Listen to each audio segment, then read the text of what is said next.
everyone, welcome back to Psychology of Rock. If you're new here, my name's Nina, and I am so excited today because I am finally doing a lyrical and psychological analysis of a Porcupine Tree song. This is a band that I love so much, and I was going back and forth on which song to do because their entire catalog is so incredible, and so many of their songs just feel unusually relevant right now. But I finally decided on the Sound of Muzak, which is of course off the impeccable 2002 album In Absentia, written by vocalist, guitarist, and founder Steven Wilson, because in addition to being one of my personal favorites, the state of mainstream music right now and everything that's going on in the music industry, to me just feels genuinely sad. But after spending so much time analyzing it, I realized that this is really only the surface level of everything he's addressing here. So in today's video, I want to talk about all the other themes that are also brilliantly hidden in the song that help make his point about passive consumerism and the psychological cost of the slow extinction of music as a life-changing transformative force. But as always, I have to give the caveat that this is just my own personal interpretation. I am in no way attempting to speak for the band, and of course, with any work of art, there can be multiple valid meanings and interpretations, including whatever the song means to us personally. So with all of that being said, let's go ahead and dive in. They actually put the whole charade up on the screen for you and say, look, we're manufacturing this. This is a complete fake, and you're still going to buy it. Now, firstly, I think we have to stop and appreciate the actual title of the song, which, as we know, is a play on the name of the famous movie with the word music swapped out for Muzak, which I always kind of thought was just another word for elevator music. But when I looked into it more, I found out that it was actually a massive social experiment in behavioral engineering. Muzak was originally a company that pioneered and then sold functional music to offices with the aim of keeping workers productive. The companies would play these 15-minute blocks of this music that gradually increased in tempo and intensity to counteract the times of day when the workers' energy typically slumped. It was literally specifically designed to be music that was heard but not listened to. So I think this title is the perfect setup for the song because historically, before this, music had always been a foreground experience. Muzak changed the psychology of listening by basically creating background music. It was intentionally engineered to have no edges, no sudden volume changes, no complex lyrics, and no jarring transitions. So I think by naming the song after this, he is calling out mainstream music for turning away from creating actual art and real music, which he is literally claiming is one of the wonders of the world, which I completely agree with. He's also accusing them of instead just pushing out a product that, as the song directly says, is designed to repress and neutralize our brains so that we can just be better consumers. It is a very depressing reality to think about, and it is certainly not the first song where he brings up these concerns. But I do think this one stands out because it's also really a critique of modern-day culture's relationship with music altogether, where it seems to be drifting away from being an experience that changes us into a service that manages us in a widely accepted way. So I want to go through what I see are the main themes in the song because I actually think there is a lot to unpack here, even though the track itself is really not that long in comparison to much of his other work. Mr. Blundell, if you will. So the first and most obvious theme I see here is the idea of music as being some kind of emotional anesthetic. When the lyrics talk about elevator Prozac and music designed to repress and neutralize your brain, as I said earlier, he's very accurately describing the measurable psychological shift in how mainstream music is used. I think in the past, music has functioned as confrontation as much as comfort. It could disturb us, it could provoke us, and it could even reorganize how we understand ourselves. But the kind of music that the song is criticizing here is optimized for nothing more than frictionless consumption. It fills silence without demanding attention. So I really think the song is suggesting that mainstream music is increasingly acting more as a regulator of mood than an invitation for people to think and grow. And to clarify, I don't think he's talking about the times when we intentionally try to regulate our mood by listening to specific music, which is something that I personally do all the time. I think he's talking about all the times when that choice is being made for us. It's more about what he feels is lost when art is primarily viewed as a sedative rather than a true form of expression.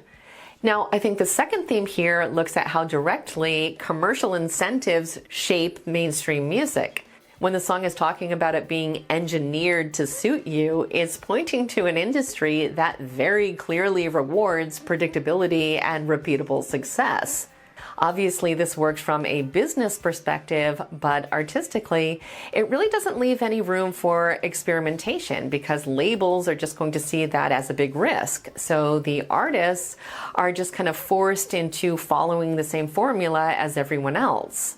But I think one of the biggest tragedies that the song is pointing to is the fact that this optimization is largely invisible and it's only going to get worse with the rise of AI. And it's kind of weird because there's so much music out there that it gives this illusion of abundance and choice, but it all just pretty much sounds the same. It's just tailored to whatever demographic we fit into. I think one of the most brilliant observations in the song, however, is its insight on rebellion.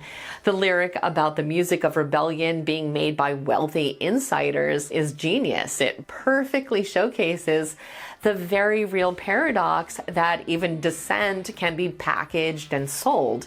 He's pointing out here that in mainstream music, it ironically seems to function as a style rather than a threat. It provides the emotional experience of resistance without really challenging the structures that produce it. So psychologically, this allows the listener to feel aligned with transgression while remaining safely inside the system. And this just becomes yet another consumable product from an industry standpoint that is unbelievably profitable. Anger, alienation, and defiance are all highly marketable emotions.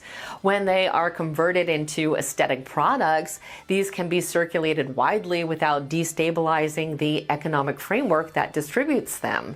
The end product is a form of curated intensity, music that gestures towards danger but is still very carefully bounded.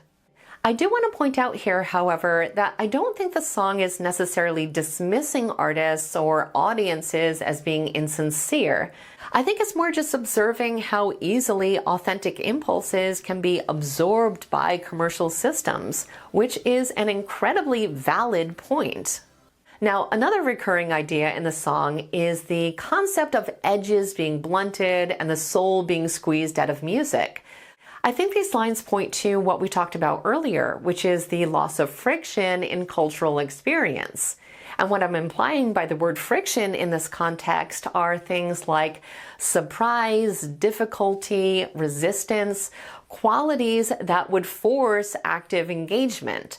Music that genuinely contains friction actually asks something of the listener. This is something that we rarely see now. I mean, how many songs can you think of that are currently on the charts that are structurally complex or emotionally ambiguous or lyrically unsettling? Probably none. And it's unfortunate because these are the very qualities that we know slow consumption and deepen attention.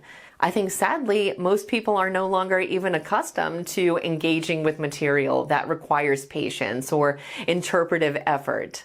So music that actually does have soul tends to get disregarded anyway.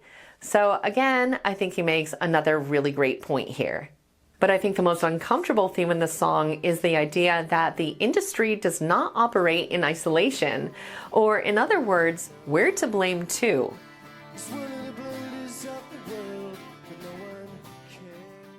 The line about no one caring clearly implicates us as listeners. Maybe not us specifically because we're listening to music that does push boundaries, but music consumers in general who probably don't even know this is happening and likely wouldn't even care that it is. And let's face it, sadly, there is a psychological appeal to passivity for a lot of people. Choosing what is already familiar is easier than actively seeking out what might challenge us or make our mind think about things that we really don't feel like thinking about right now. And honestly, most people are just exhausted and overloaded to begin with right now, so it does make a lot of sense. I think the sadness that the song conveys comes from him actually recognizing how understandable this preference is, and how it's accumulating into this broader cultural stagnation that we're seeing right now.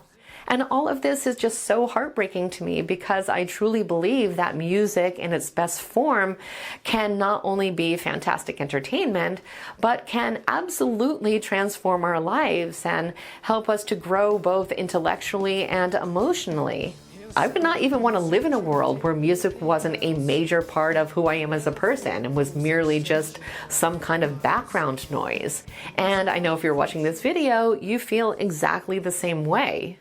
But those are my thoughts on The Sound of Muzak, and as always, I would love to hear yours, so please let me know in the comments.